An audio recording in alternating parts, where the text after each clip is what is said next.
विद्यार्थी मित्रों प्रणाम। धोरण 9 विज्ञान प्रकरण 9 बल तथा गतिना नियमो। मित्रों હવે આગળ આપણે જોઈએ કે એરિસ્ટોટલ, ગેલિલિયો, ન્યૂટન વગેરે જેવા વૈજ્ઞાનિકોએ ગતિ વિશે ઘણા બધા અભ્યાસ કર્યા, ઘણા બધા વ્યવહારિક ઉદાહરણો છે એનો અભ્યાસ કર્યો, ઘણા બધા અવલોકનો કર્યા અને એના આધારે ગતિ વિશે પોતાના જે મંતવ્યો કે પોતાના ખ્યાલ છે રજૂ કર્યા। તો સૌથી પહેલા આપણે જોઈએ ગેલિલિયોના ગતિ વિશે ખ્યાલો સમજાવો। એટલે ગેલિલિયો ગતિ વિશે શું માનતા હતા, બીજા શબ્દોમાં એવું પણ કહેવાય કે ગેલિલિયોના પ્રયોગોની સમજૂતી આપી તેનો નિષ્કર્ષ જણાવો। તો મિત્રો ગેલિલિયો જે ગતિ વિશે પ્રયોગો કર્યા એ સમજવા માટે આપણી સામે અહીંયા કુલ 4 આકૃતિઓ છે। पहली आकृति है एमां आ एक ढोळाव छे, ढोळाववाળી सपाटी छे अने एमां लखोटी छे ए उपरथी नीचे तरफ ए तमे एनी गतिनी दिशा जोई शको छो के लखोटी छे ए उपरथी नीचे तरफ गति कराववा आवे छे। अहींया एनो वेग छे v1। लखोटी गबड़ती नीचे आवे छे, अहींया एनो वेग छे v2। એટલે કે લખોટી ઢાળવાળી સપાટી પરથી નીચે તરફ ઉપરથી નીચે તરફ ગતિ કરે છે।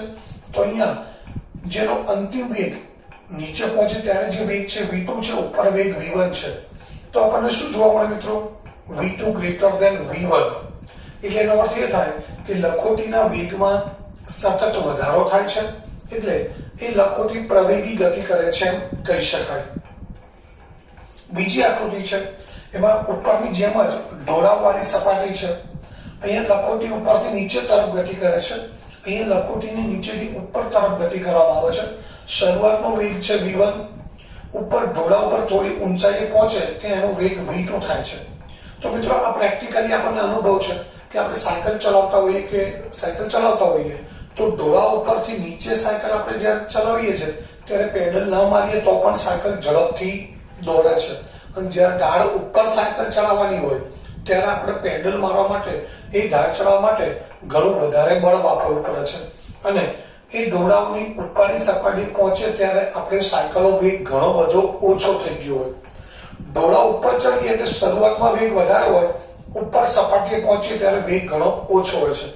તો અહીંયા લખોટીનો પ્રારંભિક વેગ v1 છે અને અહીંયા ઊંચાઈએ પહોંચે ત્યારે વેગ v2 છે। તો અહીંયા v2 વેગ છે એ v1 કરતા ઓછો હોય, એટલે અહીંયા લખી શકાય v1 ગ્રેટર ધેન v2।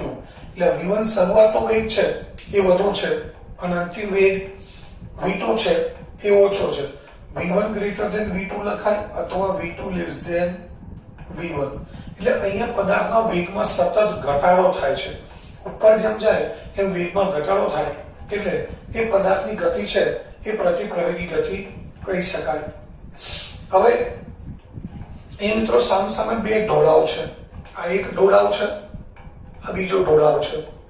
હવે આ ઢોળાવનો જે કોણ છે, આ સમછિદ્રિત સપાટી પાસે ઢોળાવ જે ખૂણો બનાવે છે એને મિત્રો આપણે નમન કોણ કહીએ છીએ, એને નમન કોણ કહેવાય છે। તો બંને ઢોળાવ છે એના નમન કોણ એક સરખા છે। ઢોળાવ 1 અને ઢોળાવ 2 બંનેના નમન કોણ θ1 અને θ2 એ બંને સરખા છે। એટલે આપણે લખી શકીએ θ1 θ2, બંને નમન કોણ સરખા છે। હવે મિત્રો આ જે લખોટી છે એને જેટલી ઊંચાઈથી આપણે ગબડાવીએ છીએ તો એ ઉપરથી નીચે આવશે એટલે એનો વેગ વધશે। ત્યારબાદ સામે બીજો ઢોળાવ છે, તો બીજા ઢોળાવે ઉપર તરફ ગતિ કરે છે। તો આ અવલોકનો દ્વારા સાબિત થયેલું છે કે જેટલી ઊંચાઈથી આ ઊંચાઈ h1 છે, જે ઢોળાવ પરથી આપણે લખોટીને ગબડાવીએ છીએ એ ઊંચાઈ h1 છે। તો આ ઊંચાઈ h1 અને બીજા ઢોળાવ પર જે ઊંચાઈ પ્રાપ્ત કરે છે, જેટલી ઊંચાઈએ લખોટી પહોંચે છે એ મિત્રો h2 છે। તો એ h1 અને h2 બંને ઊંચાઈ અહીંયા આપણને સરખી જોવા મળે છે। ધ્યાનથી સમજો, જેટલી ઊંચાઈથી લખોટી ગબડે છે એટલી જ ઊંચાઈએ બીજા ઢોળાવ ઉપર પ્રાપ્ત કરે છે, એટલે h1 = h2 થાય। સાથે સાથે ત્રીજી બાબત કે ઢોળાવ એક ઉપર એ ઉપરથી નીચે આવવા માટે જે અંતર કાપે છે એ d1 છે. ઢોળાવ 2 ઉપર એ ઉપર તરફ ગતિ કરે છે ત્યારે ઢોળાવ 2 ઉપર જે અંતર કાપે છે એ d2 છે. તો અહીંયા d1 d2 જોવા મળે. એટલે કે બંને ઢોળાવ પર લખોટીએ કાપેલું અંતર આપણને સરખું જોવા મળે છે. એટલે અહીંયા ખાસ ધ્યાન રાખીશું કે બે સમાન નમન કોણ વાળા ઢોળાવ છે તો બંને ઢોળાવ પર જે લખોટી ઊંચાઈ પ્રાપ્ત કરે છે એ બંને ઢોળાવ પરની ઊંચાઈ h1 અને h2 સરખી હોય.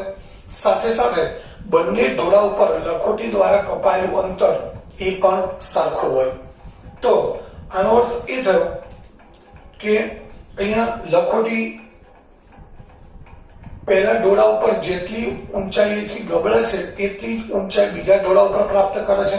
સાથે સાથે પહેલા ઢાળ ઉપર જેટલું અંતર કાપે છે એટલું જ અંતર બીજા ઢોળાવ ઉપર કાપે છે. એટલે d1 બરાબર d2 મળે છે. મિત્રો ચોથી આકૃતિ છે એની અંદર આ એક ઢોળાવ છે જેનો નમન કોણ θ1 છે, ઊંચાઈ h1 છે અને લખોટી દ્વારા કપાયેલું અંતર d1 છે. અહીંયાથી લખોટી ગબડતી નીચે આવે છે. હવે સામે આ θ1 અને θ2 એ બંને નમન કોણ સરખા છે એવું ધારી લઈએ આપણે.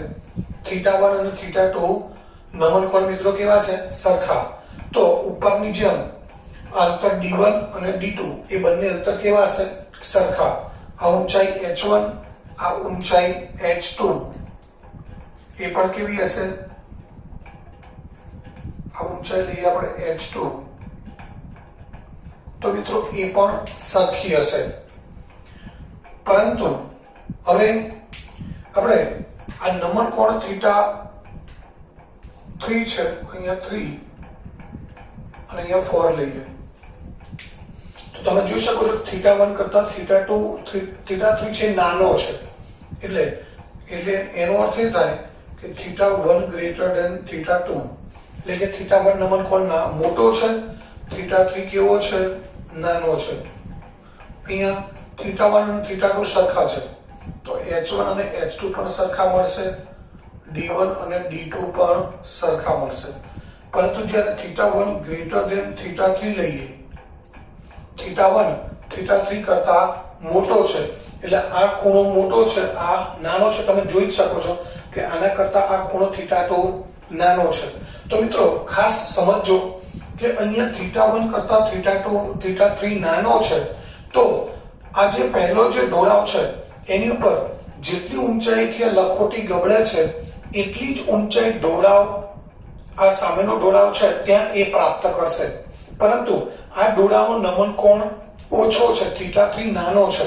તો અહીંયા જેટલી ઊંચાઈથી ગબડે છે h1 ઊંચાઈ એટલી જ ઊંચાઈ અહીંયા h3 એને પ્રાપ્ત કરવી હોય તો મિત્રો તમે સમજી શકો છો કે આ ઢોળાવ કરતા આ ઢોળાવ નાનો છે તો એટલી ઊંચાઈ પ્રાપ્ત કરવા માટે એને કાપવું પડતું જે અંતર છે d3 એ d1 કરતા કેવું હશે?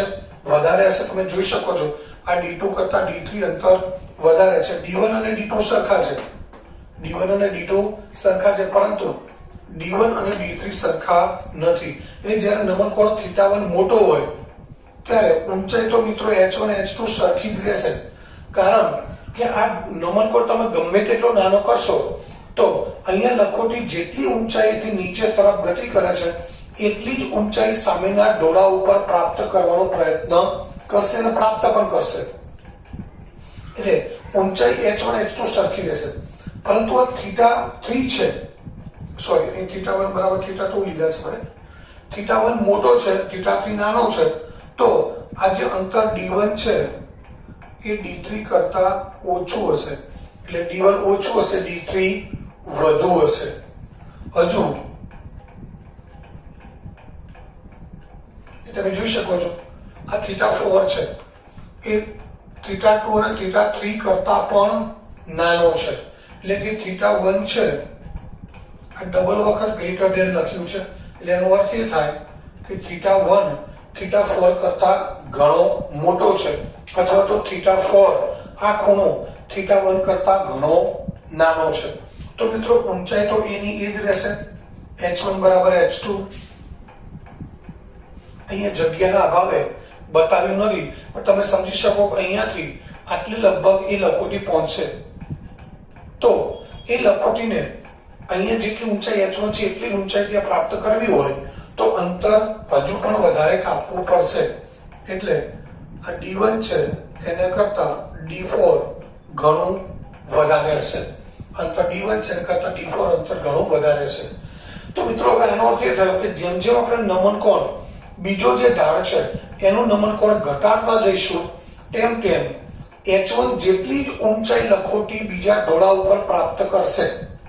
h2 h3 એ ઊંચાઈ સરખી જ રહેશે. h3 ઊંચાઈ એટલી પ્રાપ્ત કરશે જેટલી h1 છે એટલી જ અહીંયા લખોટી ઊંચાઈ પ્રાપ્ત કરશે. પરંતુ ફરક શું પડશે? નમન કોણ જેમ ઘટતો જશે એમ લખોટીએ એટલું જ અંતર કાપવા માટે એટલી જ ઊંચાઈ h1 જેટલી જ ઊંચાઈ પ્રાપ્ત કરવા માટે બીજા ઢોળા ઉપર વધુને વધુ અંતર કાપતા જવું પડશે. તો મિત્રો હવે આનો અર્થ હજુ પણ આપણે નમન કોણ ઘટાડીએ તો અંતર હજુ વધી જશે અને નમન કોણ આપણે શૂન્ય કરી દઈએ. એટલે કે આ જે બધા જ ઢોળાઓ છે એ મિત્રો આપણે દૂર કરી નાખીએ અને આ ઢોળાઓના બદલે સમક્ષિતિજ સપાટી કરી દઈએ. આ બધા ઢોળાઓ કાઢી નાખીએ છીએ, સમક્ષિતિજ સપાટી કરી દઈએ. તો મિત્રો એનો અર્થ એ થયો કે h1 જેટલી ઊંચાઈ અહીંયા પ્રાપ્ત કરવા માટે એ લખોટી છે સતત ગતિ કર્યા કરશે. સમક્ષિતિજ જે ઘર્ષણ રહિત સપાટી છે એની ઉપર એ લખોટી અનંત અંતર સુધી ગતિ પોતાની ચાલુ રાખશે. તો મિત્રો આનો અર્થ એ થયો કે ગેલેલિયોએ આ બધા પ્રયોગોને અંતે એવો તારણ કાઢ્યો કે અહીંયા લખોટી h1 ઢાળ ઉપરથી ગબડીને સમક્ષિતિજ સપાટી પર જાય છે તો એ h1 જેટલી ઊંચાઈ પ્રાપ્ત કરવા માટે અનંત અંતર સુધી પોતાની ગતિ ચાલુ રાખશે. પરંતુ અહીંયા એક પરિસ્થિતિ, આદર્શ પરિસ્થિતિ જરૂરી છે કે એ લખોટી ઉપર કોઈ પણ પ્રકારનું અસંતુલિત બાહ્ય બળ લાગવું જોઈએ નહીં. તો મિત્રો ઢાળ ઉપરથી લખોટી ગબડે છે, ગબડ્યા પછી એ સતત પોતાની અચળ વેગી ગતિ ચાલુ જ રાખશે, એના વેગમાં કોઈ ફેરફાર નહીં થાય. મિત્રો ફરી એકવાર કહું છું કે આ એક આદર્શ પરિસ્થિતિ છે. આપણે એવું સ્વીકારી લેવાનું છે કે લખોટી અને સમક્ષિતિજ સપાટી એ બંને વચ્ચે કોઈ પણ પ્રકારનું ઘર્ષણ બળ લાગતું નથી. પહેલા આપણે બોલી છે કોઈ પણ પ્રકારનું બાહ્ય અસંતુલિત બળ ન લાગવું જોઈએ. જો ઘર્ષણ બળ લાગતું હોય તો આપણે એવું કહી શકીએ કે લખોટી ઉપર અસંતુલિત બાહ્ય બળ લાગે છે. પણ આપણે એવી પરિસ્થિતિની કલ્પના કરવાની છે. વાસ્તવમાં આવી કોઈ પરિસ્થિતિ મિત્રો શક્ય નથી. ઘર્ષણ રહિત સપાટી શક્ય જ નથી. વિશ્વમાં ક્યાંય પણ ઘર્ષણ રહિત સપાટી જોવા ના મળે. પરંતુ આપણે કલ્પના કરીએ કે આ સપાટી એવી છે જેનું ઘર્ષણ લખોટી પર લાગતું જ નથી. તો એનો અર્થ આપણે કહી શકીએ કે લખોટી છે એ અનંત અંતર સુધી પોતાની અચળ વેગી ગતિ ચાલુ રાખે છે.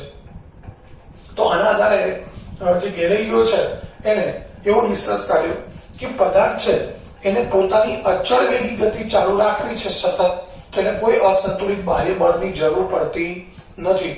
પરંતુ જ્યારે એના વેગમાં ફેરફાર કરવો છે, વેગ વધારવો છે અથવા તો ઘટાડવો છે, તો અસંતુલિત બાહ્ય બળની જરૂર પડે. તો મિત્રો આ ગેલિલિયોએ જે પ્રયોગો કર્યા એના આધારે આટલો નિષ્કર્ષ તારવ્યો છે કે પદાર્થ કોઈ અચળ વેગથી ગતિ કરે છે અને એ ગતિ કરતા પદાર્થ ઉપર કોઈ પણ પ્રકારનું અસંતુલિત બાહ્ય બળ લાગતું નથી.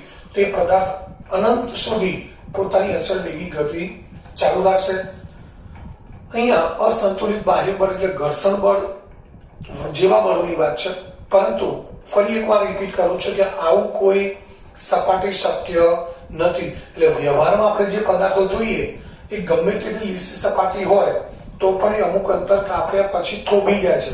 કારણ કે સપાટી અને જે વસ્તુ છે, નીચેની સમક્ષિતિજ સપાટી અને વસ્તુની સપાટી બંને વચ્ચે ઘર્ષણ બળ તો લાગે જ છે. પરંતુ આપણે સમક્ષિતિજ ઘર્ષણ રહિત સપાટીની વાત કરીએ તો કોઈ બળ લાગતું નથી.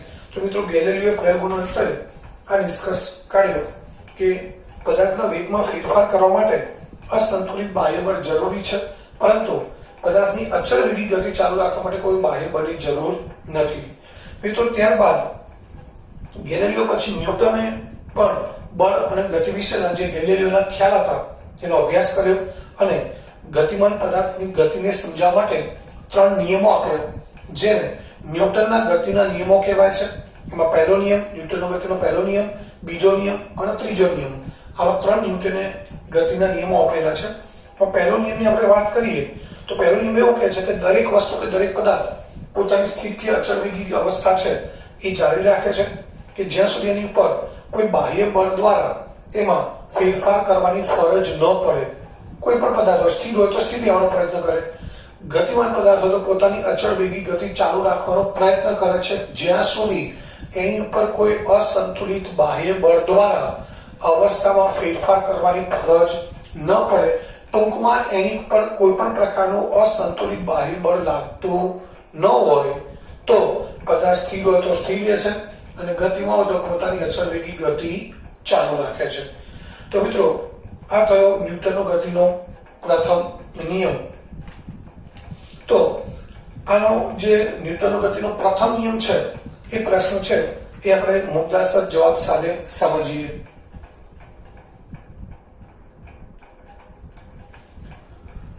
તો મિત્રો, આગળનો પ્રશ્ન છે ન્યૂટનનો ગતિનો પ્રથમ નિયમ લખો અને ઉદાહરણ દ્વારા સમજાવો. નિયમ શું કહેવા માંગે છે એ મિત્રો આપણે ઉદાહરણ દ્વારા સમજાવવું છે. તો સૌથી પહેલા ન્યૂટનનો ગતિનો પ્રથમ નિયમ. ન્યૂટનનો ગતિનો પ્રથમ નિયમ છે કે જ્યાં સુધી પદાર્થ પર અસંતુલિત બાહ્ય બળ ન લાગે ત્યાં સુધી પદાર્થ સ્થિર અવસ્થામાં હોય તો સ્થિર અવસ્થામાં રહે છે અને અચળ વેગી ગતિ કરતો પદાર્થ પોતાની અચળ વેગી ગતિ ચાલુ રાખે છે. મિત્રો, ફરીથી એકવાર આ ન્યૂટનનો ગતિનો પ્રથમ નિયમ, બીજો નિયમ, ત્રીજો નિયમ ખાસ અગત્યના પ્રશ્નો છે એટલે બરાબર ધ્યાનથી સમજશો તો અહીંયા જ તમને આવડી જશે, યાદ રહી જશે. ફરીથી એકવાર, જ્યાં સુધી પદાર્થ પર અસંતુલિત બાહ્ય બળ ન લાગે ત્યાં સુધી સ્થિર પદાર્થ છે સ્થિર રહે છે અને અચળ વેગી ગતિ કરતો પદાર્થ પોતાની અચળ વેગી ગતિ ચાલુ રાખે છે. મિત્રો, આનો અર્થ એ થયો કે પદાર્થ પર અસંતુલિત બાહ્ય બળ ન લાગે તો પદાર્થ પોતાની જે સ્થિતિ છે એ સ્થિતિ જાળવી રાખવાનો પ્રયત્ન કરે છે, એટલે કે પોતાની જે સ્થિતિ કે અવસ્થા છે એમાં થતા ફેરફારનો એ વિરોધ કરે છે ત્યાં સુધી જ્યાં સુધી એની પર અસંતુલિત બાહ્ય બળ ન લાગે. તો પ્રથમ નિયમ થયો. મિત્રો, આપણે એને ઉદાહરણ દ્વારા સમજાવવું છે.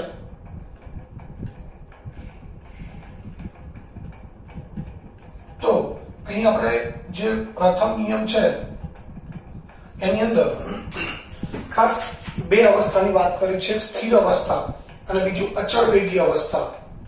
તો મિત્રો, આપણે બે ઉદાહરણ લઈએ. એક સ્થિર અવસ્થાનું. સ્થિર અવસ્થા એટલે કે ટેબલ પર પડેલું, આપણે એવું સમજાવવું છે કે સ્થિર અવસ્થામાં રહેલો પદાર્થ છે એની પર કોઈ બાહ્ય બળ ન લાગે તો એ સ્થિર જ રહેવાનો છે.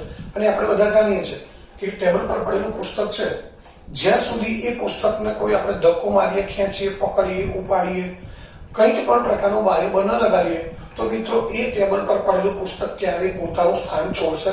ખસે ખરું? નહીં ખસે, એ આપણે જાણીએ છીએ. તો પહેલું ઉદાહરણ છે કે ટેબલ પર પડેલું પુસ્તક છે. આપણે પહેલા સમજાવીશું કે અસંતુલિત બાહ્ય બળ ન લાગે પદાર્થ પર ત્યાં સુધી સ્થિર અવસ્થામાં રહેલો પદાર્થ સ્થિર રહે છે. ઉદાહરણ તરીકે, ટેબલ પર પડેલું પુસ્તક જ્યાં સુધી અસંતુલિત બાહ્ય બળ ન લાગે ત્યાં સુધી ટેબલ પર સ્થિર અવસ્થામાં રહે છે. એટલે પહેલું ઉદાહરણ થયું સ્થિર અવસ્થાનું. બીજું ઉદાહરણ છે અચળ વેગી અવસ્થા.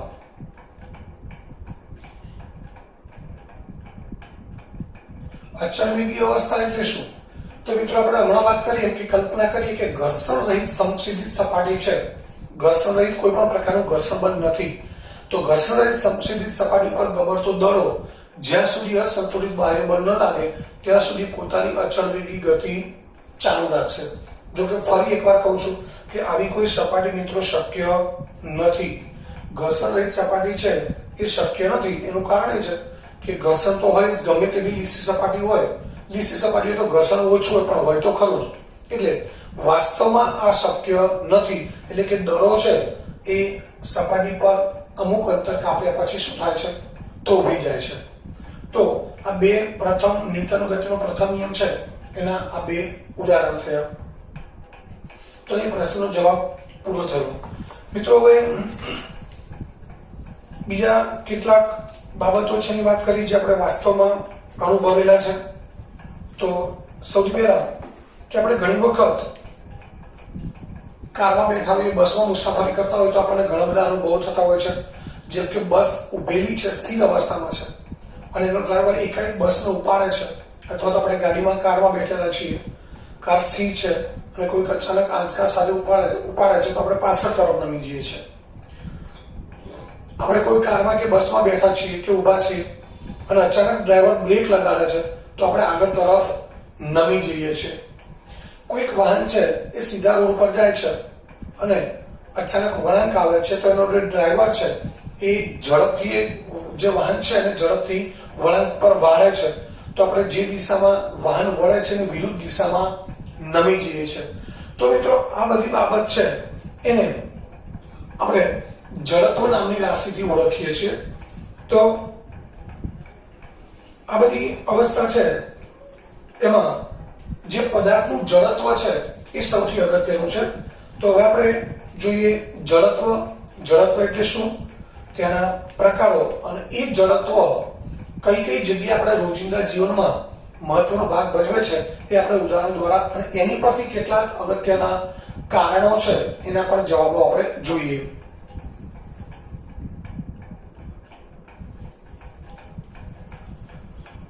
તો હવે આગળનો ટોપિક છે જડત્વ, જેને ઇનર્શિયા કહેવાય. તો પ્રશ્ન છે જડત્વ એટલે શું, તેના પ્રકારો સમજાવો અથવા પ્રકારો જણાવો. તો મિત્રો જડત્વ એટલે પદાર્થની જે અવસ્થા છે એ જ અવસ્થા જાળવી રાખવાનો ગુણધર્મ. એટલે કે પદાર્થ સ્થિર છે તો સ્થિર જ રહેવાનો પ્રયત્ન કરશે, જ્યાં સુધી એને કોઈ ખસેડે નહીં ત્યાં સુધી. પદાર્થ જાતે ખસે નહીં, એ ગુણધર્મને જડત્વ કહેવાય. કોઈ અચળ વેગથી ગતિ કરતો પદાર્થ છે, બે અવસ્થા આપણે વિચારવાની છે. એક સ્થિર અવસ્થા, તો સ્થિર અવસ્થામાં જે પદાર્થ સ્થિર અવસ્થામાં જ રહેશે, પરંતુ જે અચળ વેગથી ગતિ કરતો પદાર્થ છે એ પોતાની અચળ વેગી ગતિ ચાલુ જ રાખશે, એ અટકશે પણ નહીં, એના વેગમાં વધારો પણ નહીં થાય કે ઘટાડો પણ થશે નહીં. એટલે કે પદાર્થની પોતાની સ્થિર અવસ્થા અથવા તો અચળ વેગી અવસ્થા, જે કઈ અવસ્થા છે આ બે જ અવસ્થાની વાત કરવાની છે મિત્રો. આપણે ત્રીજી કોઈ અવસ્થા નથી વિચારવાની. એક સ્થિર અવસ્થા, બીજું અચળ વેગી અવસ્થા કે જેમાં વેગ બદલાતો નથી. આ બે અવસ્થા જાળવી રાખવાનો જે પદાર્થનો ગુણધર્મ છે એને મિત્રો જડત્વ કહેવાય. એટલે એની વ્યાખ્યા છે કે જ્યાં સુધી પદાર્થ પર કોઈ અસંતુલિત બાહ્ય બળ ન લાગે ત્યાં સુધી પદાર્થ પોતાની સ્થિર કે ગતિમાન અવસ્થા અથવા તો અહીંયા અચળ વેગી અવસ્થા લખીએ તો પણ ચાલે, અચળ વેગી અવસ્થા જાળવી રાખવાનો પ્રયત્ન કરે છે. પદાર્થના આ ગુણધર્મને જડત્વ કહેવાય છે. જ્યાં સુધી પદાર્થ પર કોઈ અસંતુલિત બાહ્ય બળ ન લાગે ત્યાં સુધી પદાર્થ પોતાની સ્થિર કે અચળ વેગી અવસ્થા જાળવી રાખવાનો પ્રયત્ન કરે છે. પદાર્થનો જે ગુણધર્મ છે એને મિત્રો જડત્વ કહેવાય છે. હવે બીજા શબ્દોમાં એવું કહીએ તો આપણે ન્યૂટનનો ગતિનો જે પહેલો નિયમ જોઈએ એમાં મિત્રો આ જ વસ્તુ હતી કે સ્થિર અવસ્થામાં રહેલો પદાર્થ સ્થિર અવસ્થામાં રહે છે, અચળ વેગી ગતિ કરતો પદાર્થ અચળ વેગી ગતિની અવસ્થા જાળવી રાખે છે. તો મિત્રો અહીંયા આપણે જોવા જઈએ તો ન્યૂટનના ગતિનો પ્રથમ નિયમ અને જડત્વ બંને એક સરખા જ છે. એટલે કે ન્યૂટનનો ગતિનો પ્રથમ નિયમ છે એ અહીંયા આપણને જડત્વ સમજાવે છે. તો આના આધારે આપણે એમ કહી શકીએ કે પદાર્થ છે પોતે પોતાની કોઈ અવસ્થામાં ફેરફાર કરવા માંગતો નથી. એટલે કે સ્થિર હોય તો સ્થિર જ રહેવાનો પ્રયત્ન કરશે, અચળ વેગથી ગતિ કરતો તો અચળ વેગી ગતિ ચાલુ રાખશે. એટલે મિત્રો કહેવાનો અર્થ એ થયો કે પદાર્થ પોતાની સ્થિર અવસ્થા કે અચળ વેગી અવસ્થામાં જે થતો ફેરફાર છે, પરિવર્તન છે, એ ફેરફારનો વિરોધ કરે છે ક્યાં સુધી, જ્યાં સુધી એની પર અસંતુલિત બાહ્ય બળ ન લાગે ત્યાં સુધી એ પોતાની અવસ્થામાં થતા ફેરફારનો વિરોધ કરે છે. અને એ જ જડત્વ છે. ન્યૂટનનો ગતિનો નિયમ પણ આ જ વસ્તુ સમજાવે છે. ખાલી થોડી વાક્ય રચનામાં ફરક છે, બાકી જડત્વની વ્યાખ્યા અને ન્યૂટનનો ગતિનો પ્રથમ નિયમ એ બંને એક જ વસ્તુ સમજાવે છે કે પદાર્થ પોતાની અવસ્થા જે કંઈ છે, બંને અવસ્થા સ્થિર અવસ્થા અથવા તો અચળ વેગી અવસ્થા એ બંનેમાં થતા ફેરફારનો શું કરે છે, વિરોધ કરે છે. હવે તો આ જે પદાર્થો ગુણધર્મ છે આપણે જડત્વ કહીએ છીએ. એના પ્રકારોની વાત કરીએ તો પ્રકારો 3 છે. એમાં પહેલો પ્રકાર છે સ્થિર સ્થિતિનું જડત્વ.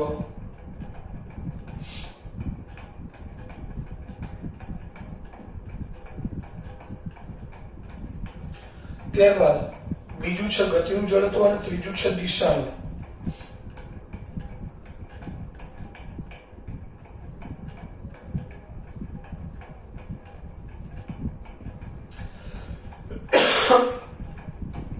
જડત્વના 3 પ્રકાર છે મિત્રો. આ 3 પ્રકાર આપણે બહુ ડિટેલમાં સમજવાની જરૂર નથી, પણ ત્રણનો અર્થ શું થાય છે એ સમજી લઈએ આપણે.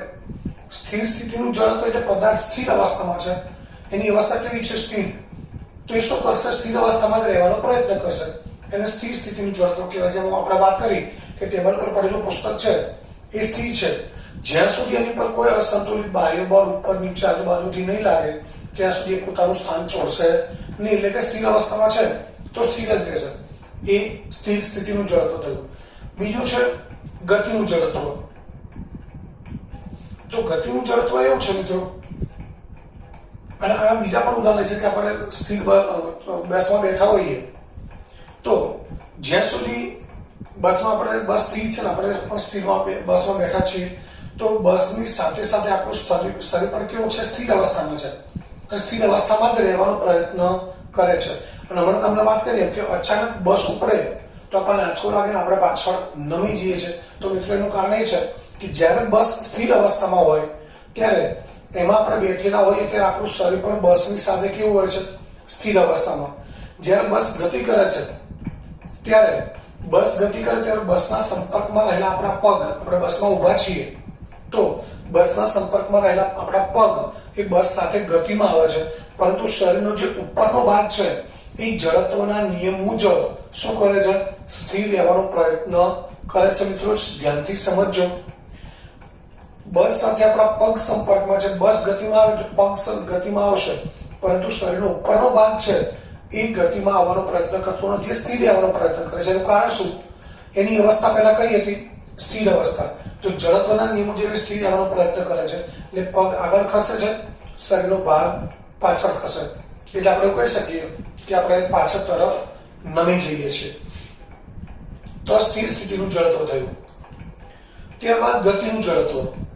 તો ગતિનું જડત્વ એટલે ગતિમાન પદાર્થની વાત છે. અચળ વેગથી ગતિ કરતો પદાર્થ હોય તો એની પર જ્યાં સુધી અસંતુલિત બાહ્ય બળ ન લાગે તે પોતાની અચળ વેગી ગતિ ચાલુ રાખે છે.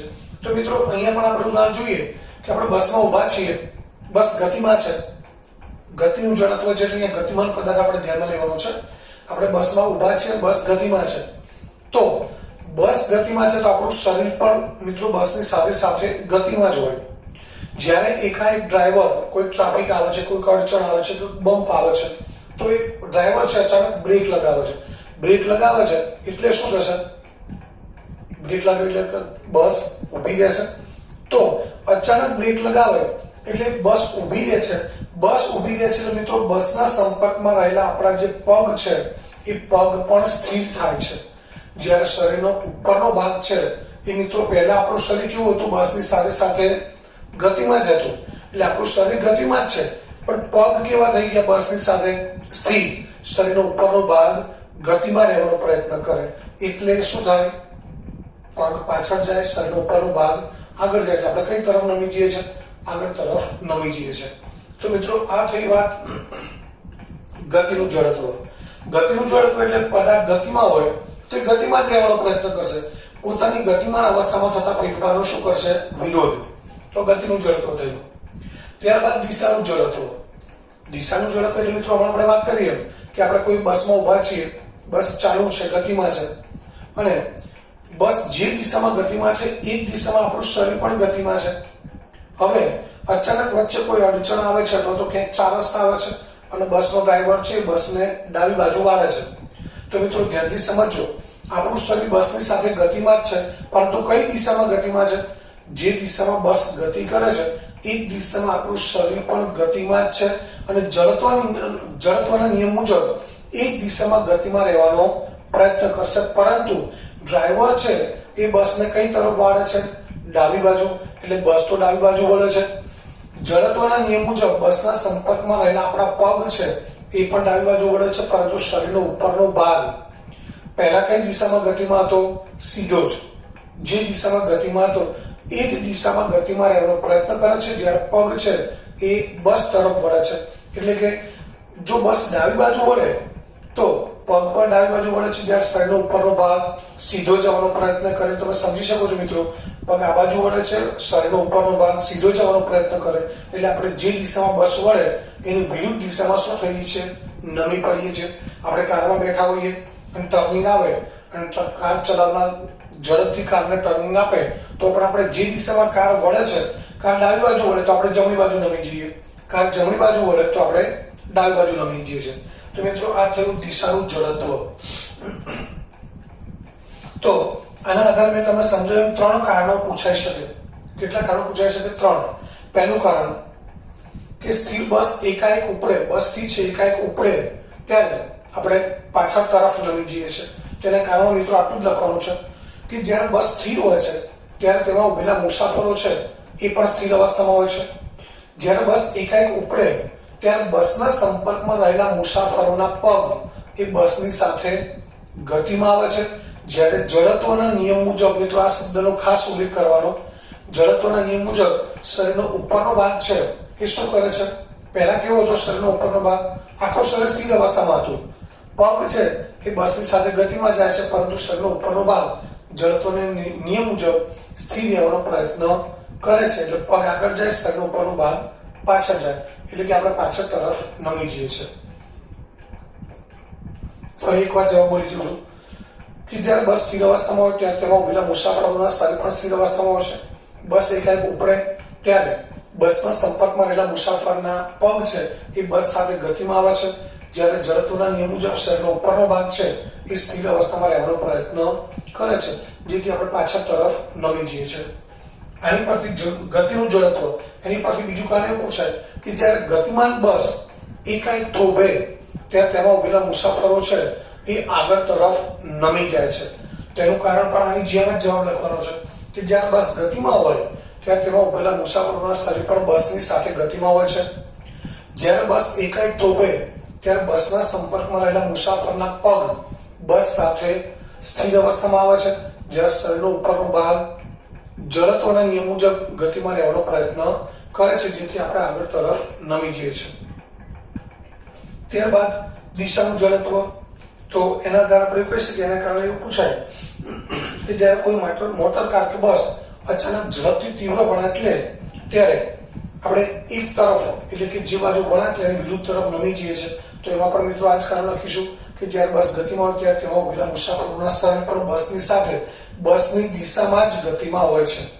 જ્યારે બસ એકાએક વળાંક લે ત્યારે બસની સાથે બસના સંપર્કમાં રહેલા મુસાફરના પગ છે એ પણ બસની દિશામાં વળાંક લે છે, પરંતુ શરીરનો ઉપરનો ભાગ છે જડત્વના નિયમ મુજબ મૂળ દિશામાં જ ગતિમાં રહેવાનો પ્રયત્ન કરે છે. તેથી આપણે એક તરફ, એટલે કે બસ જે બાજુ વળાંક લે એની વિરુદ્ધ દિશામાં નમી જઈએ છીએ. તો મિત્રો બધા કારણો છે એ આપણને જડત્વનો ગુણધર્મ સમજાવે છે. ત્યારબાદ જડત્વના બીજા ઘણા બધા ઉદાહરણો છે જે આપણા રોજિંદા જીવનમાં આપણે જોઈએ છે. આપણે કેરમ રમતા હોઈએ છીએ, કેરમ બોર્ડ ઉપર કેરમની કુકરી મૂકેલી હોય, એ તમારી સામે આકૃતિ છે. તો કેરમ બોર્ડ ઉપર વચ્ચે આપણે એક નીચે સ્ટ્રાઈકર મૂકીને એની ઉપર એક કુકરી મૂકીને એની ઉપર બધી કુકરીની થપ્પી કરી દઈએ અને સ્ટ્રાઈકર વડે આપણે જોરથી ધ્યાનપૂર્વક નીચેની જે કુકરી છે એને જ સ્ટ્રાઈકર ધક્કો લગાડે, એવી રીતે આપણે સ્ટ્રાઈકર વડે સ્ટ્રાઈક મારીએ તો નીચેની કુકરી છે એને જ આપણે બળ લગાડ્યું છે. આમ તો પહેલા બધી કુકરી કેવી છે મિત્રો? સ્થિર છે. તો બધી કુકરી સ્થિર અવસ્થામાં જ રહેવાનો ગુણધર્મ ધરાવતી હોય, પરંતુ આપણે સ્ટ્રાઈકર વડે સૌથી નીચેની કુકરી છે એને મારીએ છીએ, એટલે આપણે એને બળ આપ્યું, એટલે એ કુકરીને બળ લાગ્યું એટલે ત્યાંથી ખસી જાય છે. પરંતુ ઉપરની જે બાકીની કુકરીઓ છે, પહેલી કુકરી સિવાયની, એ બધાને આપણે કોઈ પણ પ્રકારનું બળ લગાડતા નથી. તો જડત્વના નિયમ મુજબ શું થશે? એ જે સ્થિતિમાં છે એ સ્થિર અવસ્થામાં જ રહેવાનો પ્રયત્ન કરશે, પરંતુ નીચેની પહેલી કુકરી છે એ ખસી જાય છે, એટલે બાકીની ઉપરની કુકરીઓ છે એ એમને થપ્પી જે હતી એ પ્રમાણે નીચે અડી જાય છે. તો અહીંયા પણ આ કુકરીઓની અંદર આપણે જડત્વનો ગુણધર્મ જોવા મળે છે. બીજું એક ઉદાહરણ છે, એક કાચનો ગ્લાસ છે, એની પર એકદમ લીસું પત્તું, જે પત્તા રમવાના આવે છે એ પત્તું મૂકી દઈએ અને ગ્લાસ છે ગ્લાસની ઉપર પત્તું મૂકવાનું છે, પત્તાની ઉપર 5 રૂપિયાનો સિક્કો મૂકવાનો છે. હવે આપણે આંગળી વડે જે પત્તું છે એ પત્તાને આંગળી વડે થપકારીએ છીએ, એટલે આંગળી વડે બળ આપીએ છીએ. ધ્યાનપૂર્વક બળ આપવાનું છે. તો આપણે પત્તાને બળ આપીશું તો એ પત્તાને બળ આપીએ છીએ એટલે પત્તાને બળ લાગવાથી પત્તું ત્યાંથી ખસી જાય છે. જ્યારે પત્તા ઉપર મૂકેલો જે સિક્કો હતો એને આપણે કોઈ પણ પ્રકારનું બળ આપ્યું નથી, તો જડત્વના નિયમ મુજબ એ સિક્કો છે એ ત્યાં જ રહેવાનો પ્રયત્ન કરે છે. પરંતુ મિત્રો પહેલા જે નીચે પત્તું હતું એ પત્તું ત્યાંથી ખસી ગયું. નીચે ગ્લાસ છે, પત્તું ખસી જાય છે, સિક્કો ત્યાં રહેવાનો પ્રયત્ન કરે છે, પણ નીચે તો કોઈ આધાર છે નહીં, એટલે સિક્કો ક્યાં જતો રહેશે? ગ્લાસની અંદર પડી જાય. તો ત્યાં પણ મિત્રો જે સિક્કો છે એ સિક્કાનો જડત્વનો ગુણધર્મ આપણને જોવા મળે છે. એ જ રીતે પાણી ભરેલો એક ગ્લાસ છે, પાણી ભરેલો જે કાચનો સ્ટીલનો કોઈ પણ ગ્લાસ લઈ શકાય, એને એક ટ્રે ઉપર મૂકવાનું. સીધી પ્લેટ હોય સ્ટીલની કે જે ફાઈબરની, એ પ્લેટ ઉપર મૂકી દઈએ અને આખો ગ્લાસ ભરેલો છે. અને હવે એ ટ્રેને હાથથી પકડી, આ ટ્રે છે હાથથી પકડી અને આપણે એ ગ્લાસમાંથી ધ્યાનપૂર્વક એને ગોળ ગોળ ફેરવીએ તો પણ એક ગ્લાસમાંથી પાણી પડે. મિત્રો પ્રેક્ટિસ જરૂરી છે આની અંદર, નહીં તો ગ્લાસ પડશે, ફૂટી જશે, પાણી પર ઢોળાઈ જશે. એટલે થોડી પ્રેક્ટિસ જરૂરી છે કે આપણે એ જે પાણી ભરેલો ગ્લાસ છે એને ગોળ ગોળ ઘુમાવીશું તો પણ પાણી એમાંથી ઢોળાશે નહીં. તો મિત્રો ત્યાં પણ શું છે? જડત્વનો ગુણધર્મ આપણને જોવા મળે છે. હવે આગળનો એક ટોપિક છે જડત્વ તથા દ્રવ્યમાન. જડત્વ અથવા દ્રવ્યમાન એટલે એનો અર્થ એ થાય કે જડત્વ અને દ્રવ્યમાન એટલે પદાર્થનું દળ, એ બંને વચ્ચે શું સંબંધ છે એ આપણે સમજવાનું છે.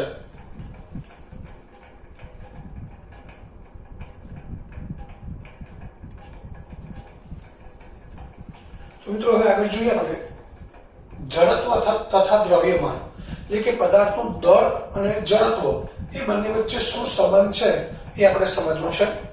તો એના માટે પ્રશ્ન છે પદાર્થનું જડત્વ એટલે શું, દળ અને જડત્વ વચ્ચેનો સંબંધ શું છે સ્પષ્ટ કરો. તો મિત્રો અહીંયા કેટલાક ઉદાહરણો છે કે એક બોક્સ છે, ખાલી બોક્સ છે, બે બોક્સ છે, એક ખાલી બોક્સ છે અને બીજું એટલી જ સાઈઝનું બીજું બોક્સ છે, એની અંદર પુસ્તકો ભરેલા છે, પુસ્તકોથી ભરેલું આખું બોક્સ છે.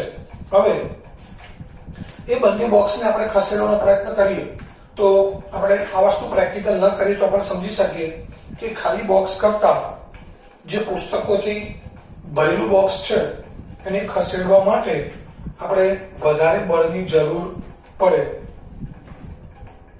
ખાલી બોક્સ છે એને ખસેડવા માટે ઓછું બળ જોઈએ, જ્યારે વજનદાર બોક્સ છે જે પુસ્તકોથી ભરેલું છે એને ખસેડવા માટે આપણે વધારે બળની જરૂર પડે. બળની જરૂર એટલા માટે પડે કે મિત્રો ખાલી બોક્સ છે એનું દળ ઓછું છે, દ્રવ્યમાન ઓછું છે, એટલે એનું જડત્વ પણ ઓછું છે. એટલે કે એ પોતાની સ્થિર અવસ્થા છે એમાં થતા ફેરફારનો વધારે વિરોધ કરી શકશે નહીં, એટલે એને આપણે સરળતાથી ખસેડી શકીએ. જ્યારે બોક્સ જે ભરેલું છે પુસ્તકોથી એનું દળ વધારે છે, દળ વધારે છે એટલે જડત્વ પણ વધારે છે, તો એ પોતાની સ્થિર અવસ્થામાં થતા ફેરફારનો મિત્રો વિરોધ વધારે કરે છે, એટલે એનું જડત્વ વધારે છે. બીજું નામ છે કે આપણે ફૂટબોલ હોય, એ ફૂટબોલને પગ વડે કિક મારીએ તો આપણે એને સહેલાઈથી દૂર સુધી ફેંકી શકીએ, પણ ફૂટબોલ જેટલી સાઈઝનો કોઈ મોટો પથ્થર પડ્યો હોય અને એને આપણે પગથી કિક મારી દઈએ તો શું એ ફૂટબોલ જેટલો દૂર અને એટલો સહેલાઈથી આપણે એને ખસેડી શકીએ? ના ખસેડી શકીએ. મિત્રો આવું પ્રયત્ન પણ ન કરતા, નહીં તો પગની આંગળીઓ કે પગમાં ઈજા થઈ શકે.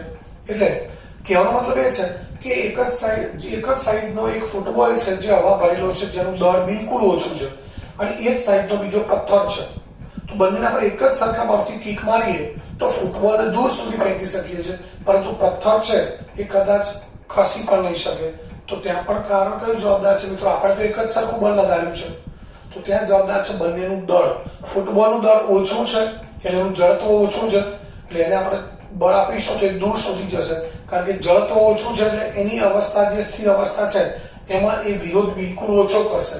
જ્યારે મોટો પથ્થર છે ફૂટબોલ જેટલો જ સાઈઝનો, એનું દળ ખૂબ વધારે છે એટલે જડત્વ પણ વધારે હોય, એટલે એને આપણે બળ આપીશું તો એની સ્થિર અવસ્થામાં થતા ફેરફારનો વિરોધ વધારે કરશે, એટલે આપણે એને ખસેડી શકીએ નહીં.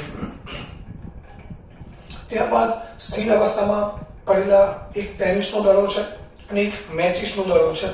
હવે એ મેચિસ અને ટેનિસ એ બંનેના દડાને આપણે બેટ વડે એક જ સરખું બળ આપીએ તો કયા દડાને આપણે દૂર સુધી ધકેલી શકીશું? ટેનિસના દડાને.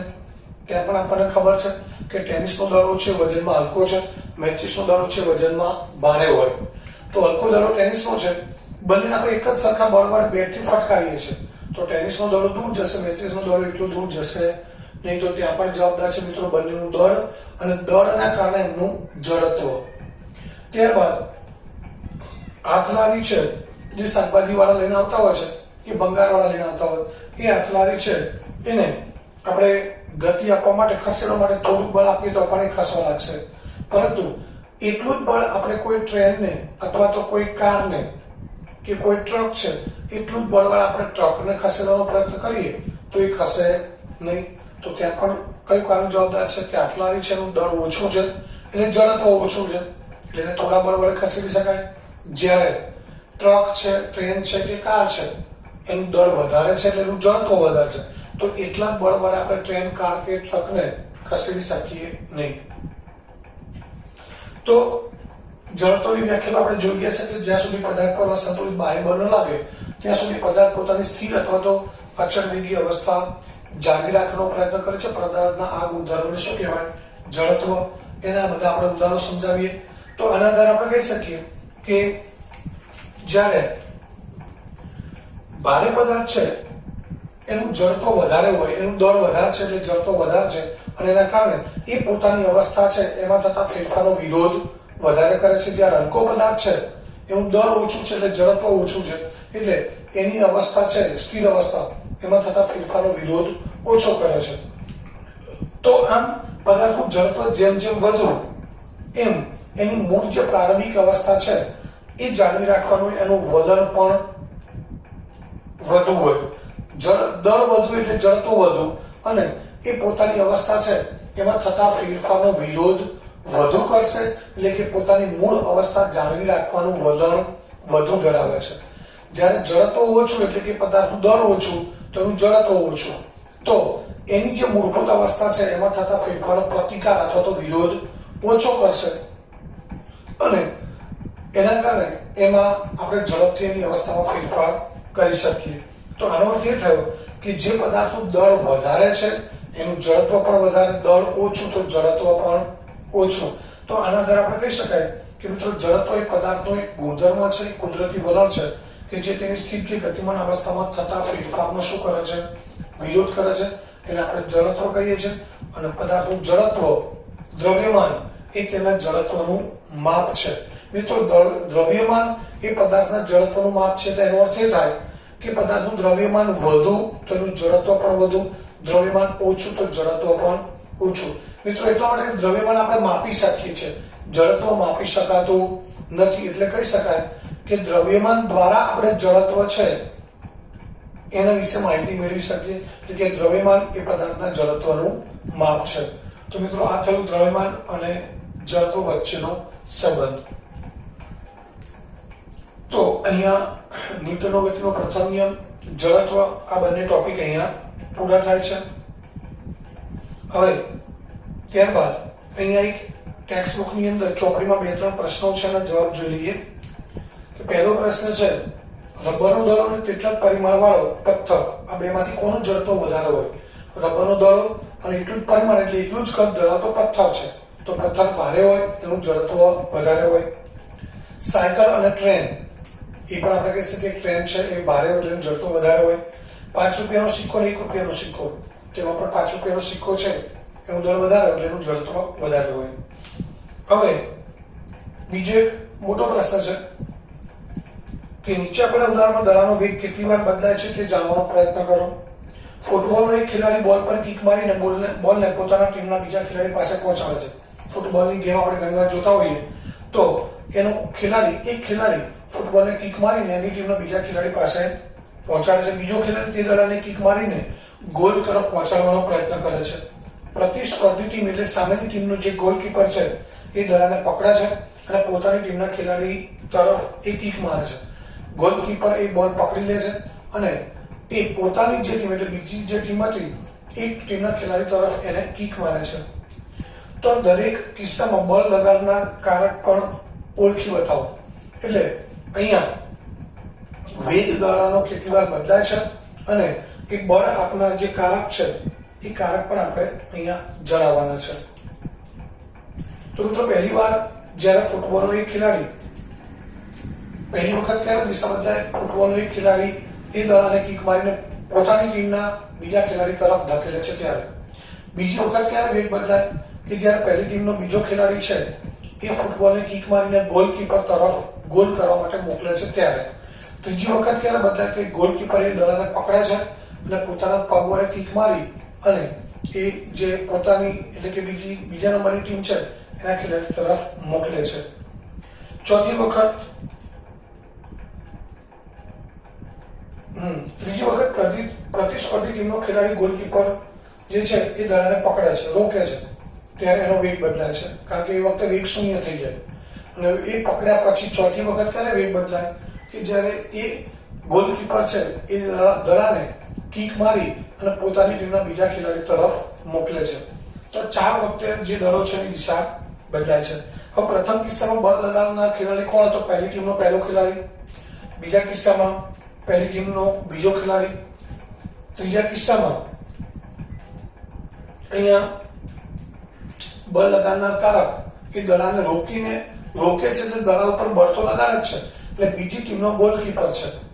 અને ચોથા કિસ્સામાં પણ બળ લગાડનાર કોણ છે મિત્રો? કિક કોણ મારે છે? ગોલકીપર. તો એ ગોલકીપર છે એ બળ લગાડનાર કારક એટલે પરિબળ છે. હવે આગળનો પ્રશ્ન છે પ્રશ્ન 3. કોઈ ઝાડની ડાળીને તીવ્રતાથી હલાવતા, આપણે કોઈ ઝાડો એની ડાળીને તીવ્રતાથી ખૂબ ઝડપથી હલાવીએ તો એના કેટલાક પાંદડા કે કેટલાક પણો કેમ ડાળીમાંથી છૂટા પડી જાય છે, સમજાવો. તો મિત્રો એનું કારણ એ છે કે ઝાડની ડાળી જ્યારે સ્થિર હોય ત્યારે એની સાથે જોડાયેલા જે પર્ણો છે, પાંદડા, એ પણ સ્થિર અવસ્થામાં હોય. ઝાડની ડાળીને આપણે હલાવીએ છીએ તો મિત્રો આપણે કોને સ્થિર અવસ્થામાંથી ગતિમાં લાવ્યા? ઝાડની ડાળીને. આપણે પાંદડાને કશું કરતા નથી. તો જ્યારે ડાળી સ્થિર અવસ્થામાં હતી ત્યારે એની સાથે જોડાયેલા પાંદડા પણ સ્થિર અવસ્થામાં જતા. આપણે ડાળીને હલાવીએ છીએ એટલે આપણે ડાળીને સ્થિર અવસ્થામાંથી ગતિમાં હલાવ્યા, પરંતુ જે ડાળી સાથે જોડાયેલા પાંદડા છે એ જડત્વના નિયમ મુજબ શું થાય છે?